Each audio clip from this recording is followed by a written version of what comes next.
Ating tutukan ang PNP Good Deeds and Amazing Feats sa nakalipas na linggo, hatid ng Quezon Police Provincial Office, sa ilalim ng pamumuno ni Police Colonel Leden D. Monte, Provincial Director ng Quezon Police Provincial Office, ating tunghayan sa PNP Good Deeds and Amazing Feats.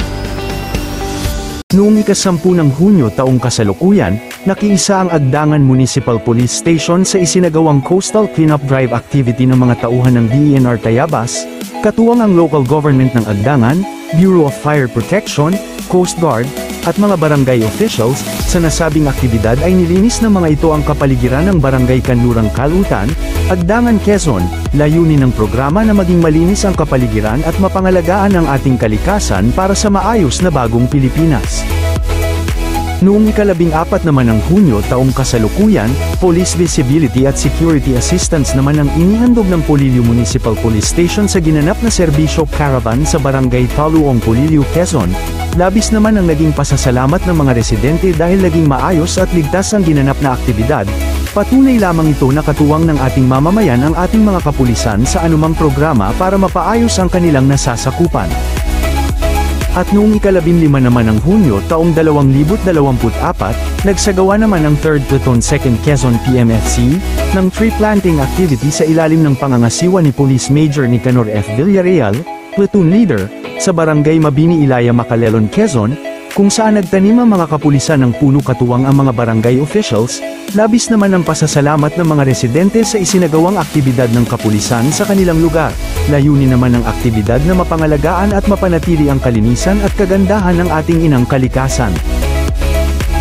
Samantala, noong kaparehong araw ika-15 ng Hunyo taong 2024, cleanup drive activity naman ang isinagawa ng Agdangan Municipal Police Station sa Malanganlong River, Barangay Poblacion 2, Agdangan, Quezon, kung saan katuwang ng ating mga kapulisan ang mga barangay official sa paglilinis ng naturang lugar.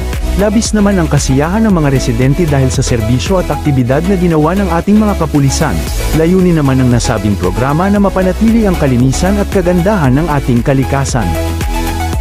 At sa huli noong ika-15 pa rin ng Hunyo taong 2024, clean-up drive activity din ang isinagawa ng 3rd Platoon 2nd Quezon PMFC, sa ilalim ng pamumuno ni Police Major Nicanor F. Villarreal, Platoon Leader, sa Barangay Rizal, Macalelon, Quezon, kung saan nagtulong-tulong ang ating mga kapulisan at mga barangay officials sa paglilinis ng kapaligiran ng nasabing lugar.